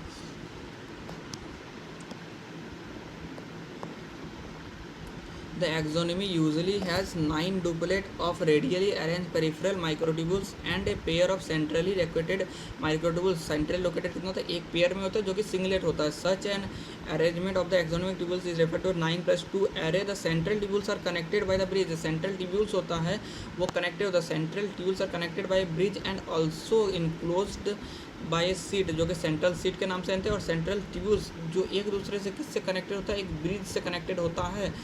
एंड कनेक्टेड बाय ब्रिज, दोनों जन जो है ब्रिज से कनेक्टेड होता है। Which are connected to one of the tubule, जो कि सेंट्रल सीट होता है वो कनेक्टेड होता है one of the tubules of the peripheral microtubule से कनेक्टेड होता है by radial spoke. Thus there are 9 radial spoke. The peripheral duplets are also interconnected by linkers. जो पेरिफेरल डुप्लेट है वो भी इंटरकनेक्टेड होता है बाय लिंकर, जिसको बोलते हैं हम लोग इंटर डुप्लेट ब्रिज के नाम से जानते हैं। Both cilia and flagella emerge from a centriole like structure called vessel body। तो याद रखना यहाँ पर vessel body को ध्यान रखना। इसमें पूछा जाता है वेसल बॉडी के बारे में। वेसल बॉडी का अरेंजमेंट क्या होता है? वेसल बॉडी का अरेंजमेंट जो होता है 9+0 होता है। cilia और flagella का अरेंजमेंट क्या हो गया? ये तो cilia और flagella हो गया। cilia और flagella का अरेंजमेंट हो गया 9+2 अरेंजमेंट हो गया। लेकिन जो वेसल बॉडी जो होता है cilia और flagella उसमें अरेंजमेंट कितना होता है? 9+0 अरेंजमेंट होता है। वेसल बॉडी ऑफ cilia और flagella का अरेंजमेंट कितना होता है? 9+0। ध्यान रखना 9+0 अरेंजमेंट होता है वेसल बॉडी का। Vessel body of cilia and flagella तो अरेंजमेंट होता है 9+2। तो इसमें cilia और flagella जो है कहाँ से ओरिजिनेट होता है? सेंट्रियोली लाइक स्ट्रक्चर से ओरिजिनेट होता है, जिसको क्या बोलते हैं? Vessel body. 9+0 अरेंजमेंट होता है, ध्यान रखना इस चीज़ का। आगे देखें तो यहाँ फिर हमको पढ़ना सेंट्रोजोम एंड सेंट्रियोली के बारे में ही पढ़ना। सेंट्रोजोम के बाद क्या? Centrosome is a organelle usually contain 2 cylindrical centrioles. Centrosome होता है उसके अंदर में ऐसे ऐसे ऐसे ऐसे सेंट्रियोली प्रेजेंट होता है जो कि परपेंडिकुलर टू ईच अदर होता है, ठीक है ना। They are surrounded by amorphous pericentriolar material. Amorphous pericentriolar material होता है यहाँ पर ऐसे, यहाँ ऐसे ऐसे ऐसे ऐसे dot dot dot dot dot dot structure से मतलब दिखा देगा ये क्या? एमोर्फस पेरीसेंट्रियोल मटेरियल है, ठीक है ना। हाँ, pericentriolar both the centrioles are in the centrosome like perpendicular to each other in which each has an organism like cartwheel like structure. इसका शेप कैसा आता है? कार्टविल शेप का आता है। जो सेंट्रोसोम का शेप कैसा होता है? कार्टविल शेप का होता है।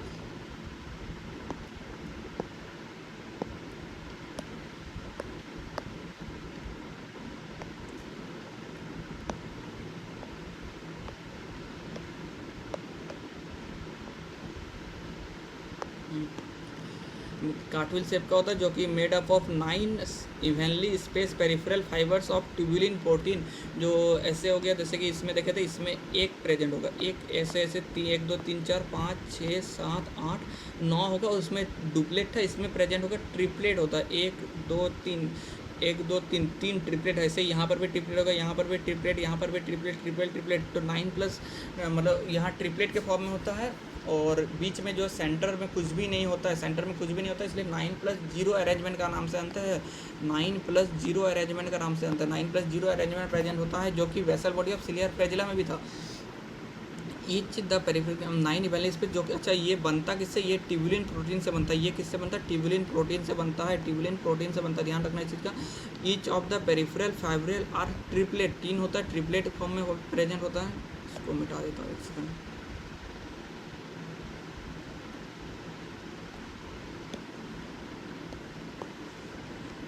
ये हो गया, ये है triplet.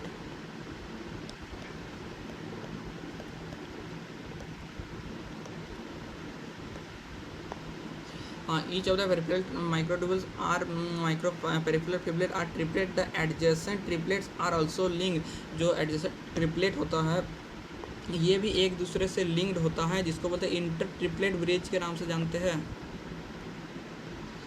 are also linked. The central part of the proximal region of the centriole is called proteinaceous, और इसको हम लोग हब के नाम से जानते हैं। ये जो स्ट्रक्चर दिख रहा है इसको हम लोग हब के नाम से जानते हैं। किसके नाम से जानते हैं, हब।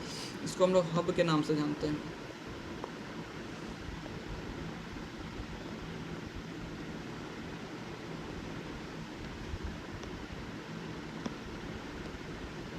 यार इसको क्या हो गया, इसको हम लोग हब के नाम से जानते हैं, जिसको सेंट्रल हब भी बोल सकते हैं। central part of the proximal region of the centriole is a proteinaceous called hub which is connected to the tubules of the peripheral triplet by radial spoke। और जो ये हब है ये भी ऐसे करके कनेक्टेड होता है, ये भी कनेक्टेड होता है जो कि रेडियल स्पोक के नाम से आता है, जो कि सिलिया और फ्लैजिला में भी जैसे कि कनेक्टेड था। सेम उसी तरह 9 रेडियल स्पोक भी इसमें भी प्रेजेंट होगा। 9 रेडियल स्पोक इसमें भी प्रेजेंट होगा। 1 2 3 4 5 6 7 8 1 9, फिर 9 रेडियल स्पोक इसमें प्रेजेंट होने वाला है, जो कि रेडियल स्पोक भी प्रोटीन से बनता है। और the centriole of the basal, the centriole of from the basal body, जो सेंट्रियोल है वो वेसल बॉडी का फॉर्मेशन करता है, और cilium flagella and spindle fibres का भी फॉर्मेशन करने में हेल्प करता है। कौन, सेंट्रियोल, जो कि सेल डिवीज़न के टाइम में काम आता है, जो कि सेल डिवीजन काम, हाँ। And spindle fibres that give rise to spindle apparatus during the division of the cell. तो सेंट्रियोली का काम क्या क्या हो गया, सबसे पहले सिलिया और फ्लैजिला का बेसल बॉडी का फॉर्मेशन, और साथ ही साथ इसका फॉर्मेशन सेंट्रियोली का फॉर्मेशन करना जब सेल, जो कि सेल डिवीजन ऑफ मतलब जो एनिमल सेल का जो सेल डिवीजन होता है उसमें काम आता है, एनिमल सेल के सेल डिवीजन में काम आता है, इसलिए तुम्हारा स्पिंडल फाइबर का भी फॉर्मेशन करता है। ध्यान रखना 2 फंक्शन होता है। फिर अगर देखें तो हम लोग न्यूक्लियस के बारे में देखते हैं। न्यूक्लियस इज द न्यूक्लियस के बारे में देखेंगे। Nucleus is the cell organelle which was discovered by Robert Brown ने डिस्कवर किया था 1831 में डिस्कवरी हुआ था इसका। Later the material of the nucleus was stained by basic dye call and given the name as chromatin, जो कि फ्लेमिंग ने था। याद रखना जो न्यूक्लियस का डिस्कवरी किसने किया था, रॉबर्ट ब्राउन ने किया था। क्रोमेटिन का डिस्कवरी किसने किया था, फ्लेमिंग ने किया था। और न्यूक्लियस को मतलब स्टेनिंग किससे किया गया था, स्टेनिंग किया गया था उसको बेसिक डाई से। स्टेनिंग न्यूक्लियस का किससे हुआ था, बेसिक डाई से स्टेनिंग हुआ था, ठीक है ना। और वही चीज़ अगर माइटोकॉन्ड्रिया को भी स्टेनिंग करना पड़ता है, बट वो एसिडिक डाइट है, माइटोकॉन्ड्रिया को एसिडिक डाइट से स्टेनिंग करना पड़ता है। और अगर देखें तो न्यूक्लियस को बेसिक डाइट से स्टेनिंग करना पड़ता है, न्यूक्लियस को बेसिक डाइट से स्टेनिंग करना पड़ता है। कैसे याद रख सकते हैं, जैसे कि न्यूक्लियस की बात करें, न्यूक्लियस के अंदर में जेनेटिक मटेरियल वगैरह उस मतलब पहले तो क्रोमेटिन होता है, क्रोमेटिन के अंदर में डीएनए होता है। डीएनए कैसा होता है, एसिडिक होता है। डीएनए को अगर एसिडिक है तो उसको किससे डाई करना पड़ेगा, बेसिक से डाई करना पड़ेगा, तभी तो रिएक्शन होगा। तो डीएनए एसिडिक होता है, इसलिए तुम्हारा देखिए उसको उसमें तुम्हारा ये क्या डालते हैं, बेसिक डाई डालते हैं।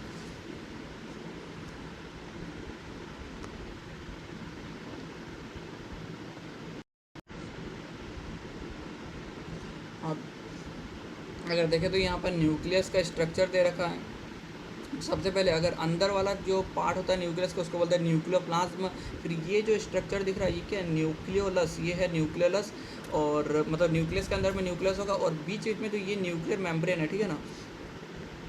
ये जो दिख रहा है ये क्या, न्यूक्लियर मेम्ब्रेन, ये न्यूक्लियर मेम्ब्रेन है। और न्यूक्लियर मेम्ब्रेन के बीच बीच में छोटा छोटा पोर होता है, ठीक है ना। तो यहाँ एक पोर हो गया, यहाँ एक पोर हो गया, ऐसे ऐसे ऐसे ऐसे पोर होता है, तो उसको मतलब हम लोग न्यूक्लियर पोर के नाम से जानते हैं। और फिर ये तो न्यूक्लियर मेम्ब्रेन हो गया, तो बता ही दिया।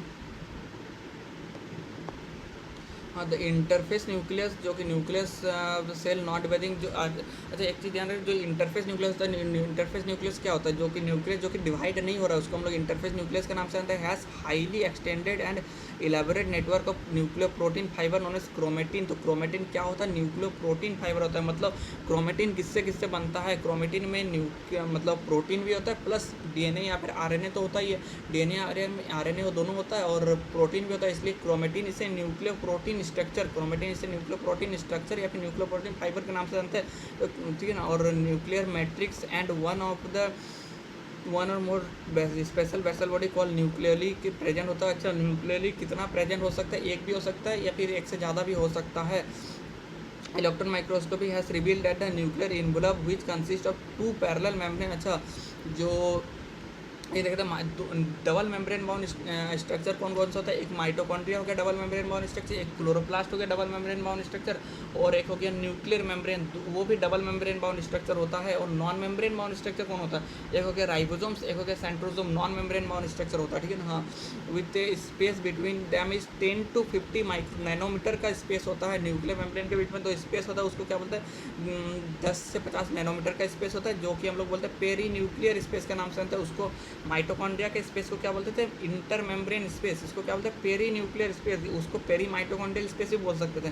Form called the peri nuclear space forms the barrier between the materials present inside the nucleus and that present outside the site outside and that present outside.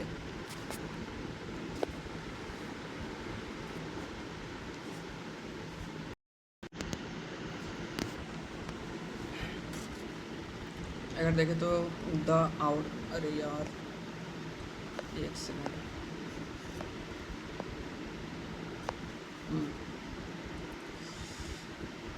The outer membrane usually remains continuous with the endoplasmic reticulum. जो nuclear membrane का जो outer membrane होता है, outer nuclear membrane जो होता है उसमें endoplasmic reticulum से प्रेजेंट होता है, मतलब इंडोप्लाज्मिक रेटिकुलम कनेक्ट होता है न्यूक्लियर मेम्ब्रेन का आउटर मेम्ब्रेन से, मतलब आउटर न्यूक्लियर मेम्ब्रेन से कनेक्टेड होता है। And also bears ribosomes on it and at a number of places the nuclear envelope is interrupted by minute pores, जिसको हम लोग न्यूक्लियर पोर के नाम से जानते थे। यहाँ पर देखे थे हमने,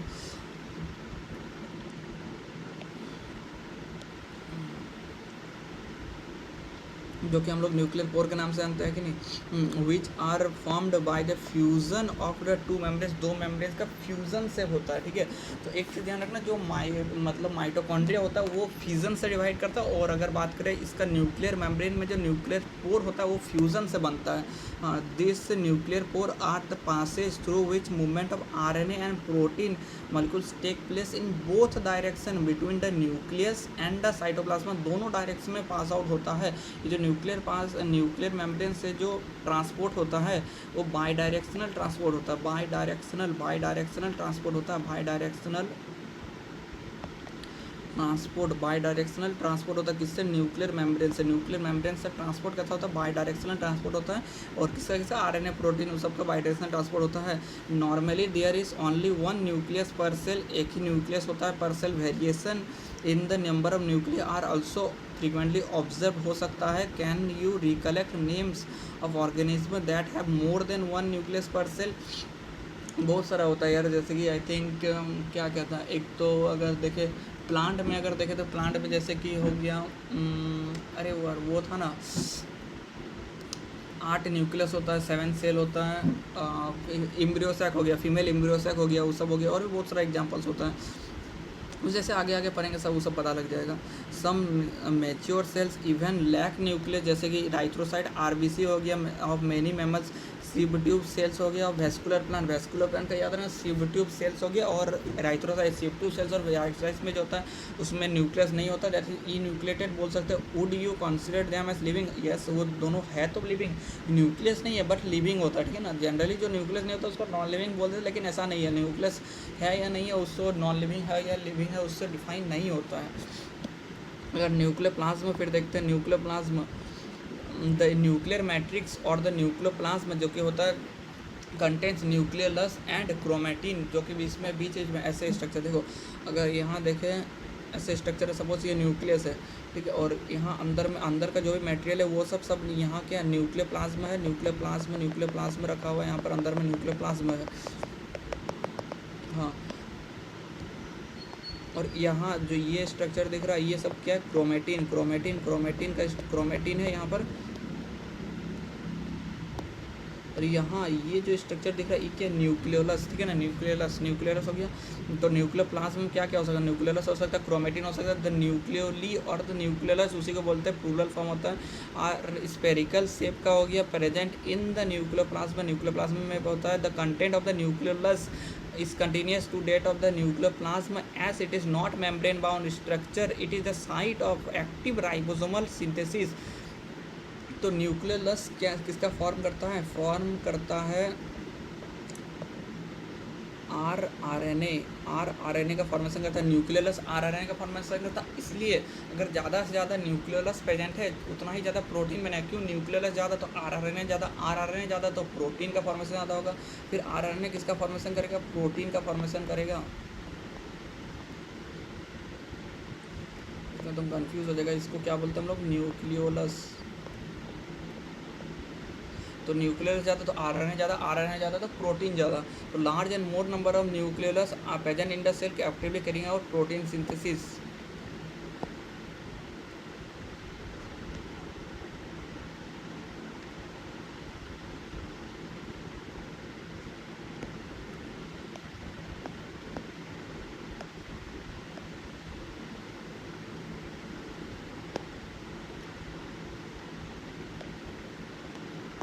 आगे देखते हैं, you may recall that interphase nucleus has a loose and indistinct network of, you may recall that interphase nucleus जो कि ऐसा न्यूक्लियस जो कि डिवाइड नहीं कर रहा है, has a loose and indistinct network of nuclear protein fibres known as chromatin but different during different stages of cell division. Cells contain structure chromosome in place of nucleus, nucleus in place of nucleus, मतलब nucleus तो धीरे धीरे जैसे कि interface हो गया, interface के बाद हम लोग देखेंगे एमपेस देखेंगे, फिर एनापेस देखेंगे, प्रोफेस एमपेस एनापेस टेलोपेस देखेंगे। उसमें क्या होता है, क्रोमोसोम जो है प्रेजेंट होता है, मतलब क्रोमेटिन कंडेंस होकर क्रोमोसोम का फॉर्मेशन कर लेता है और न्यूक्लियस गायब हो जाता है, मतलब न्यूक्लियस भी गायब हो जाता है, न्यूक्लियोलस भी गायब हो जाता है, न्यूक्लियर मेम्ब्रेन भी गायब हो जाता है। तो इसलिए क्रोमोसोम प्रेजेंट होगा किसके प्रेजेंट में, न्यूक्लियस के प्रेजेंट में।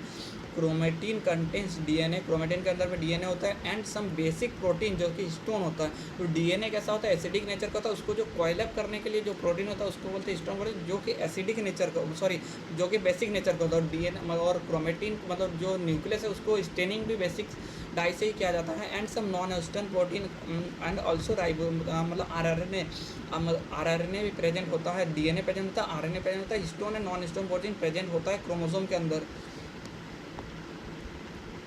ए single human cell has approximately 2 metre long. अगर सिंगल इसका सेल का बात करें, सेल कितना लंबा होता है, 2 मीटर का लंबा होता है। थ्रेड ऑफ डीएनए, सॉरी मतलब जो सेल होता है, सेल के अंदर में जो डीएनए होता है उसका लंबाई कितना मीटर का, तो 2 मीटर का। तो डीएनए का लंबाई कितना होता है, डीएनए 2 मीटर होता है, ठीक है।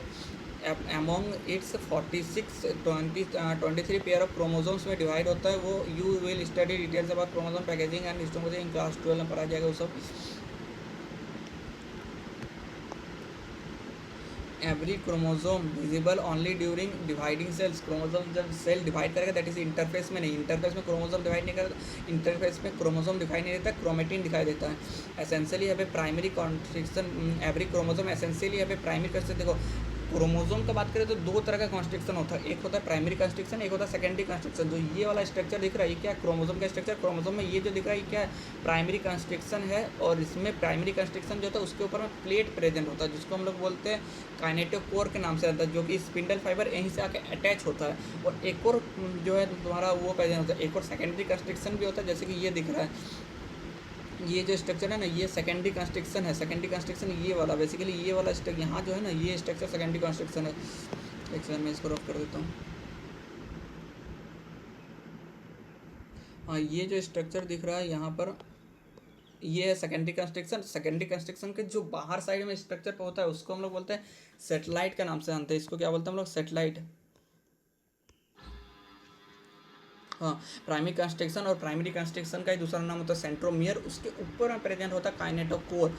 On the side of which disc like structure को kinetochore are present. Centrosome holds the chromatids of the chromosome. जो क्रोमोसोम 2 क्रोमेटिड्स को कौन होल्ड करके रखता है, सेंट्रोसोम।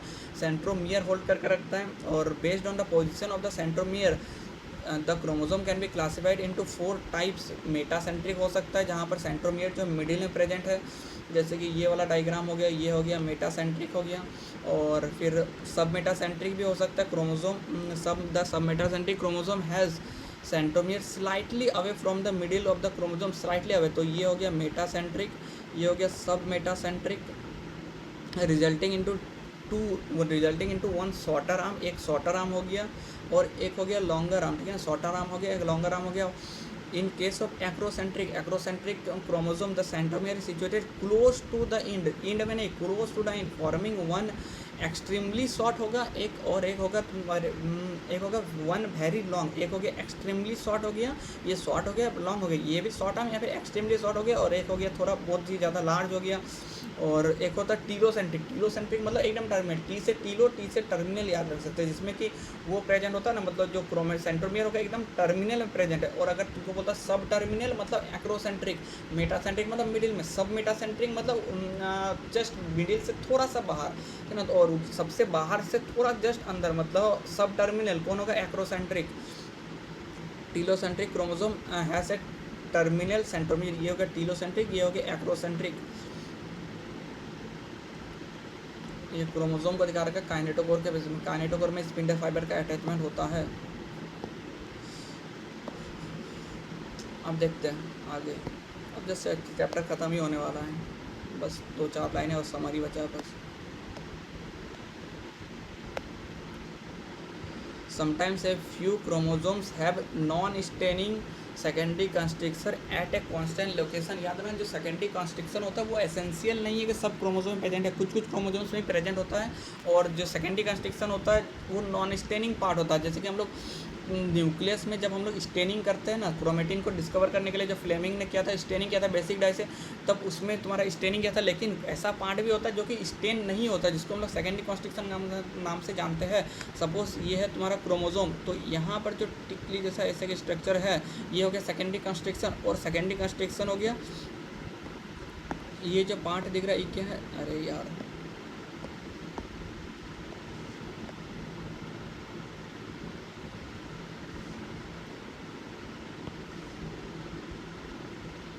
ये जो पार्ट दिख रहा है ये क्या, सेकेंडरी कंस्ट्रक्शन। और यहाँ जो पार्ट है ये वाला जो पार्ट है ये क्या है, ये है सैटेलाइट। इसको बोलते हैं हम लोग सैटेलाइट के नाम से जानते हैं, सैटेलाइट के नाम से जानते हैं। This gives the appearance of small fragment called satellite. अब फिर आता है माइक्रोबॉडीज़ के बारे में देख लेते हैं थोड़ा सा, बस 2 लाइन दिया हुआ माइक्रोबॉडीज़ के बारे में।